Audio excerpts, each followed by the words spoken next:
चलिए अब आपको सीधे लिए चलते हैं लखनऊ, जहां पर विधानसभा सत्र का आज दूसरा दिन है और सीएम योगी आदित्यनाथ सदन में चर्चा कर रहे हैं अनुपूरक बजट को लेकर। प्रदेश के अंदर कोविड कालखंड में 15 करोड़ गरीबों को डबल इंजन की सरकार थी, डबल डोज राशन की सुविधा उपलब्ध करा रही थी हर महीने। ये सरकार के उस संवेदनशील चेहरे की ओर प्रदर्शित करता है। एक तरफ कानून का राज होगा, दूसरी तरफ अपने नागरिकों के प्रति उतनी ही जिम्मेदारी और जवाबदेही के साथ सरकार कार्य करेगी। और यह सब हम लोगों को यहां पर इस दौरान देश ने भी देखा, दुनिया ने भी देखा। प्रधानमंत्री जी जो मॉडल देते थे कि जान है जहान है, उत्तर प्रदेश ने उसको लागू किया। प्रधानमंत्री जी ने कहा कि जीवन भी और जीविका को भी बचाना है, तो जीवन को बचाने के लिए एक और हम लोगों ने टेस्टिंग बढ़ाई। दूसरी तरफ प्रदेश के अंदर कल कारखाने, उद्योग धंधे, ऑफिसे से चालू रहे, इसके लिए कोविड हेल्प डेस्क बना करके स्क्रीनिंग की कार्रवाई को आगे बढ़ाया। प्रधानमंत्री जी ने कहा जो जहां बीमार है उस वहीं उपचार करो, जहां बीमार वहीं उपचार।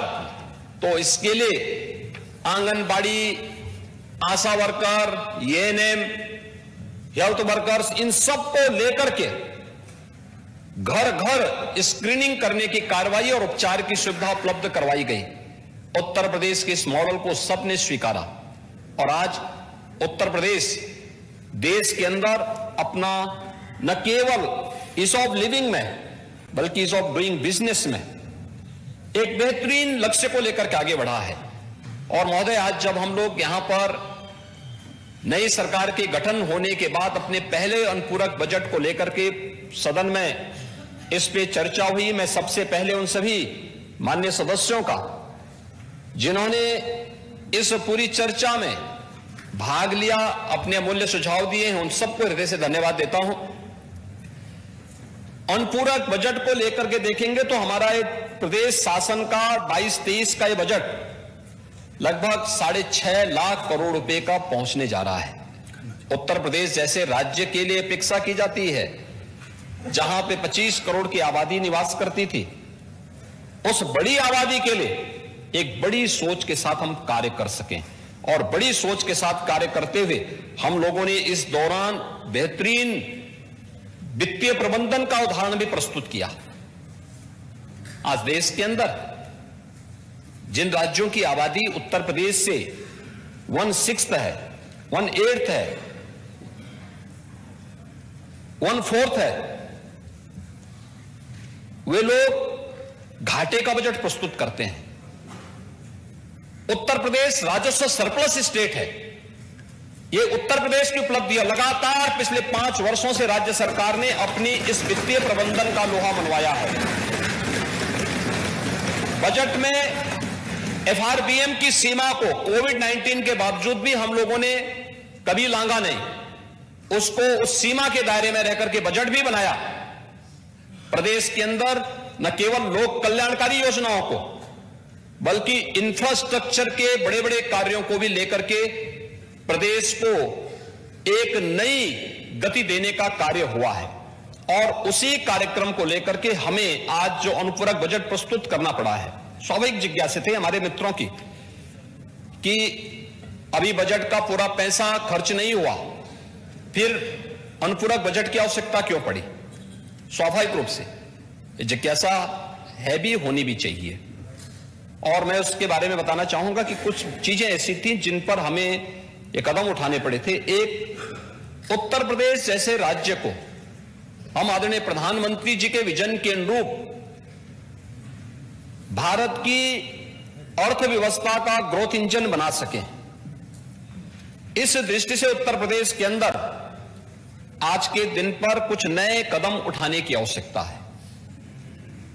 उसके लिए राज्य सरकार ने अनेक कदम उठाए हैं जिन पर लगातार कार्य चल रहा है। हमारा प्रयास है कि प्रधानमंत्री जी ने भारत की अर्थव्यवस्था को 2024 तक $5 ट्रिलियन की इकोनॉमी बनाने का एक लक्ष्य देश के सामने रखा है। इस पर भारत सरकार के स्तर पर, युद्ध स्तर पर कार्य चल रहे हैं। अलग अलग स्तर पर इस पर अभियान चल रहे हैं। उत्तर प्रदेश देश की आबादी का सबसे बड़ा राज्य है। उत्तर प्रदेश भी इस दिशा में प्रयास कर सके, और उस प्रयास के क्रम में हम लोगों ने भी प्रधानमंत्री जी के विजन के अनुरूप उत्तर प्रदेश को $1 ट्रिलियन की इकोनॉमी के रूप में बनाने और उत्तर प्रदेश को देश की इकोनॉमी का ग्रोथ इंजन बनाने की दिशा में जो प्रयास प्रारंभ किए हैं, उस प्रयास के क्रम में हमें यह अनुपूरक बजट लेकर के इस माननीय सदन के सम्मुख आना पड़ा है। खासतौर पर प्रदेश सरकार ने इस दौरान फरवरी 10 से 12 2023 में ग्लोबल इन्वेस्टर समिट का आयोजन किया है। ये प्रस्तावित किया है ग्लोबल इन्वेस्टर समिट एक बड़े लक्ष्य को लेकर के, निवेश का एक बेहतरीन गंतव्य उत्तर प्रदेश बने, उत्तर प्रदेश में निवेश की अपार संभावनाओं को हम आगे बढ़ा सकें। और जैसे हुआ भी कोविड कालखंड के दौरान विगत 5 वर्ष के दौरान 4 लाख करोड़ रुपए से अधिक का निवेश उत्तर प्रदेश के अंदर हुआ। आप अनुमान करेंगे उत्तर प्रदेश आज डाटा सेंटर का हब बन रहा है। उत्तर भारत का पहला डाटा सेंटर अभी ग्रेटर नोएडा में लोकार्पण करने का कार्य, यह सौभाग्य मुझे प्राप्त हुआ कि उत्तर प्रदेश के पहले डाटा सेंटर का उद्घाटन का कार्य भी हम लोगों ने ग्रेटर नोएडा में संपन्न किया है। देश की पहली डिस्प्ले यूनिट चीन से उत्तर प्रदेश में लग चुकी, उसने प्रोडक्शन अपना प्रारंभ कर दिया है। ऐसे अनेक आईटी और आईटीएमएस के अंतर्गत ढेर सारा निवेश हुआ और अलग अलग सेक्टर में ये निवेश की संभावनाएं आगे बढ़ी हैं। खासतौर पर मथुरा, अलीगढ़, आगरा, एटा, ये सभी क्षेत्रों के आसपास के हमारे माननीय जनप्रतिनिधिगण इस बात, फिरोजाबाद और इसके आसपास के जनप्रतिनिधि हमेशा इस बात को कहते थे कि आलू और मकई के उत्पादन का क्षेत्र है, कुछ यहां पे प्रोसेसिंग सेंटर लगने चाहिए। पेप्सिको का पहला सेंटर मथुरा के कोसी कला में स्थापित हो चुका, उसने प्रोडक्शन प्रारंभ कर दिया है। लाखों किसानों से आलू खरीदने की जिम्मेदारी और उसके माध्यम से प्रोसेसिंग के माध्यम से विभिन्न प्रोडक्ट बना करके उन्हें भारतीय बाजार में और दुनिया के बाजार में प्रस्तुत करने का कार्य वो कर रहा है। ऐसे ही अलग अलग सेक्टर में डिफेंस कॉरिडोर, उत्तर प्रदेश की एक नई ब्रांड बनने जा रही है। उत्तर प्रदेश एमएसएमई का एक पहले से ही बेहतरीन क्लस्टर था, उपेक्षा के कारण मृतप्राय होता जा रहा था। हमने उसको तकनीक के साथ जोड़ा, हमने उससे एक ब्रांड दी, हमने उसको मार्केट दिया। आज परिणाम है वह फिर से आगे बढ़ रहा है। उत्तर प्रदेश एक्सपोर्ट का भी एक हब हो रहा है। ये एमएसएमई आज हमारे लिए बहुत बड़ी ताकत बन रही है अर्थव्यवस्था के लिए, और इस दिशा में जो प्रयास आज प्रारंभ हुए हैं उसमें वन डिस्ट्रिक्ट वन प्रोडक्ट के माध्यम से हम इसको आगे बढ़ा रहे हैं। इसने हमारे प्रदेश के एक्सपोर्ट को दुगने से भी किया है। जिस प्रदेश में 15-16 तक एक्सपोर्ट लगभग 50 से 55 हजार करोड़ रुपए था, आज उसी प्रदेश का अगर 21-22 का एक्सपोर्ट देखेंगे तो वह 1,56,000 करोड़ रुपए से अधिक का एक्सपोर्ट उत्तर प्रदेश से हुआ है। उत्तर प्रदेश की कनेक्टिविटी बेहतर हुई है।